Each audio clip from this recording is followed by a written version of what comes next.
There's so much going on in the media with Joe Rogan. You can't help but not notice it. You can't avoid it. It's right there. And it's funny because they're trying to suppress Joe Rogan's views, his podcast, but they're actually putting more attention on it, which actually makes me happy. I want to quickly note here, as I will repeat myself many times, I don't follow politics. I am uneducated in that area of life because I don't believe in politics. I think it's all fake. It's a facade. It's not real. It's not honest. So I don't support any political groups. I don't vote. I also want to note right here that I am not a Joe Rogan fan, and by that I mean I have never actually seen one of his podcasts or videos ever in full. By that I don't mean that I don't like him. I just, whatever I have to say right now, in my opinion, is completely unbiased. I find it absolutely absurd and ridiculous that artists are pulling their music from Spotify as a stance and a protest because they don't like what Joe Rogan has to say. Now, in my opinion, you can't be an artist and want to suppress somebody's views or what somebody has to say at the same time you're like singing about freedom and equality and inclusivity. No, you can't. It's either you either believe in that or you don't. So according to Forbes, it was just over a year ago that Young sold 50% of his publishing rights to his entire song catalog to Hypnosis Songs Fund, a UK-based investment fund, in a deal worth a reported $150 million. It gave Hypnosis the rights to the worldwide copyright and income interest from the 1,180 songs composed by Young. Why is this of importance? Moving on. Blackstone and Hypnosis Song Management launch a $1 billion partnership to invest in songs, recorded music, music IP, and loyalties. Moving on to the next note, Blackstone announces appointment of Jeffrey B. Kindler, former chairman and CEO of Pfizer, as senior advisor. So Blackstone, who is working with Hypnosis, who own Neil Young's song catalog, has a former chairman and CEO of Pfizer as their senior advisor. So it all kind of makes sense if these people have affiliations with Pfizer, that they don't want their artists on a platform where there's people speaking out against vaccines in this case. Following in Neil Young's footsteps is Joni Mitchell, and also today India Arie, which she says, I have decided to pull my music and podcast from Spotify. Neil Young opened a door that I must walk through.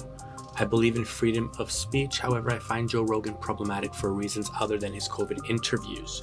For me, it's also his language around race. I'm going to actually make a separate video about this because there's a whole other topic there that I want to discuss. But you can't be pro freedom of speech. At the same time, you're like, I'm removing my podcast and my songs from Spotify because I don't agree with what you're saying.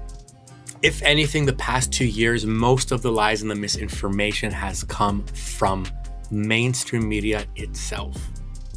The government and mainstream media have completely destroyed trust with people, and instead of trying to work that trust back, it's just getting worse. I think if there's anything that I've done that I could do better is have more experts with differing opinions right after I have the controversial ones. I would most certainly be open to doing that. And I would like to talk to some people that have differing opinions on those podcasts in the future. So my pledge to you is that I will do my best to try to balance out these more controversial viewpoints with other people's perspectives so we can maybe find a better point of view. So you can see here, Joe Rogan is like saying, I'll try and be better. I'll try and discuss these controversial topics with different perspectives, different views, different people. You don't see the mainstream media ever being like, oh, you know what? We'll bring different people on here and have discussions with. You never see the mainstream media apologizing or going back on something they said that was proved to be wrong. Or even in that moment, they know it's wrong, but they're still saying it on the news. So let's take a quick look at a reporter talking about vaccines and saying how once you get vaccinated, the virus stops, you can't transmit it, you can't get infected, and all that bullshit. Now we know that the vaccines work well enough that the virus stops with every vaccinated person. A vaccinated person gets exposed to the virus does not infect them. The virus cannot then use that person to go anywhere else. The virus stops. It stops. Now we know. Now, I'm not an expert in body language, but I do have very good, I'm very intuitive, and I do read people very well. Her body language says I have no idea what I'm talking about, or I do know that I am actually lying and saying bullshit. There was never, ever any data showing that vaccines stop somebody from getting a COVID or transmitting it or whatever. This has been said by the experts from the pharmaceuticals. The World Health Organization has stated that they don't have data yet to know how well the vaccines work.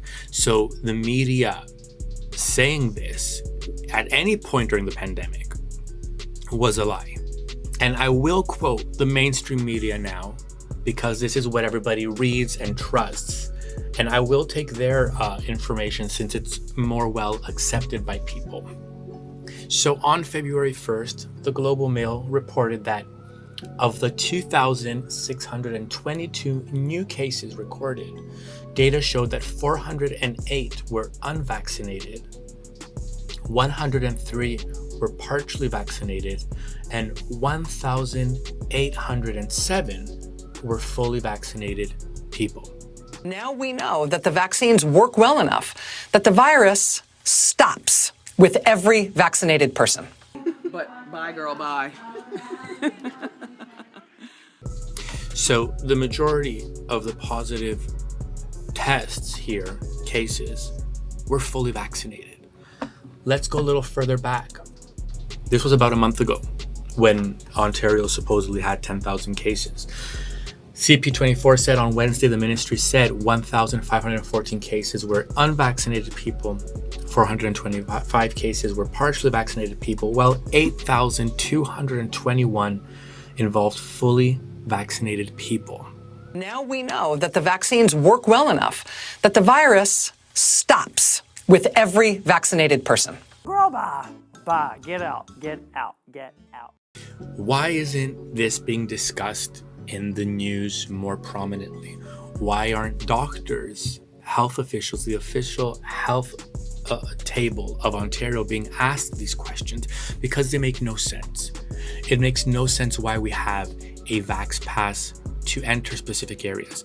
If fully vaccinated people are spreading COVID and can get COVID, why are we showing passes where we enter? And also, we're not going to look at this now because I don't want to get too scientific with this whole video. Most of these cases, they're not cases, they're just tests that were positive. They're not hospitalized, they're not sick, they're just positive tests. I want to show all kinds of opinions. Which sounds great, but not all opinions are created equal. Which sounds great, but not all opinions are created equal. How about we don't talk about opinions? Because opinions don't matter. Mine doesn't matter. Yours doesn't matter. Facts matter. And facts aren't up for discussion because you can't discuss them because they're facts. You think about major newsrooms like CNN that have health departments and deaths and operations that work hard on verifying information on COVID-19. First of all, you're very obnoxious. I don't think I've seen somebody more obnoxious on TV. CNN has been one of the worst mainstream media stations at covering COVID facts and details. All you have been repeating is whatever they tell you to say. Ivermectin is something more often used to deworm horses. Yes, that's the deworming medicine. When you have a horse deworming medication, horse dewormer. To deworm livestock. As a horse dewormer. That's the upside down world we're in with figures like Joe Rogan. And you have talk show stars like Joe Rogan who just wing it, who make it up as they go along. And because figures like Rogan are trusted by people that don't trust real newsrooms. People trust Joe Rogan and they don't trust me. Well, look at me. I have my blazer on and I'm wearing my tie. Oh, wait a second. There we go. That's better. You're not going to trust somebody in a baseball cap and a t-shirt Now I have my blazer on. I know what I'm talking about. You can trust me. A problem that's much bigger than Spotify, much bigger than any single platform, Kate. But that's what is the heart of this. I actually think this guy is a little jealous of Joe Rogan. He's speaking with so much anger. It's a joke. What matters to me most is how people are communicating and sharing news from these supposedly trusted news sites. You have this guy saying here that CNN is this big department and we have health departments, we have this and that. Yeah, but obviously you've all been very unsuccessful. And when this shit show is all over, you guys will have a lot of work to do to gain people's trust back, because nobody's trusting you guys at this point. And you have talk show stars like Joe Rogan who just wing it, who make it up as they go along. Well, here's some facts that I'm not making up as I go along. When have these newsrooms, reporters ever announced or mentioned that the vaccines are still in trial until 2023? That the vaccines are not approved? When have you ever seen these mainstream media channels report and say, oh, look at that, COVID has a 99.9% recovery rate all around the world? So how exactly is Joe Rogan spreading misinformation? And why are all these big news groups all of a sudden scared of one person, one voice? Why are they so worried? As with everything, love is the cure.